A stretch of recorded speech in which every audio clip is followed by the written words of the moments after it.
One of the first places a lot of organizations look at is how are our employees getting to work, every day.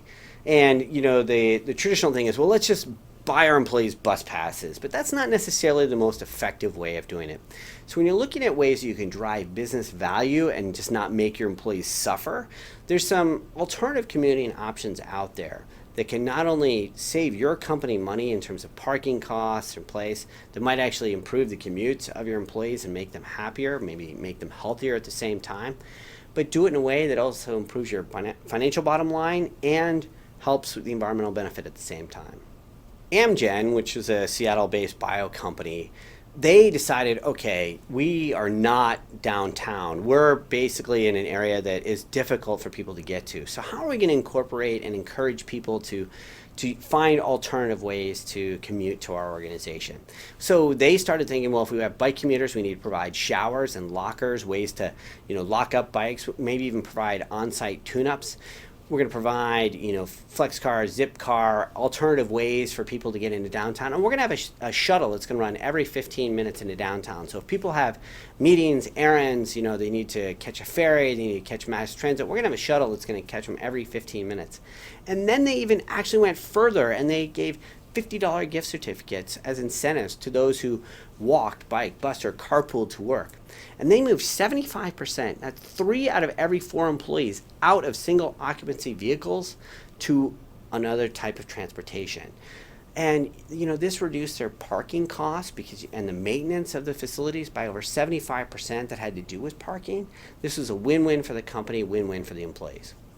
Children's Hospital in Seattle, they're located in a very difficult area for people to get to because parking is really, tough. But they realized that as they were growing as a hospital, as an organization, not only to their patients, but their employees needed to get there, and they needed to find a way that they could actually give preferential treatment for parking to the patients as opposed to employees. So they looked at in baselining their employee transportation program all the way back from 1995 to where it is, in 2015 and where it could be in 2030. And how could they flip the switch and get people out of single occupancy vehicles and using alternative forms of transportation?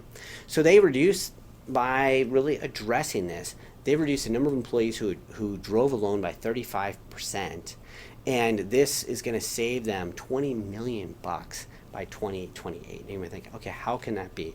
Well, if you got a parking garage and your employees are there and you offer that as a benefit to them, but then you're able to turn it into a revenue generating thing, you can save a lot of money. But again, then they don't need to build new facilities, they don't need to maintain those facilities, and by shifting people to alternative modes of transportation, it allows them to be elastic and grow and not be constrained by the physical limitations of how many people can park and who can park at their facilities.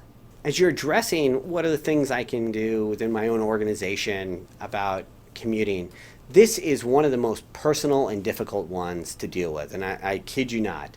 When you grab your staff and you say, hey, I want you all to stop driving to work, you're going to be met with massive resistance. So you don't want to do that. You want to think, how can we do this in a way that's going to make our employees' lives better? How's it going to make their life easier?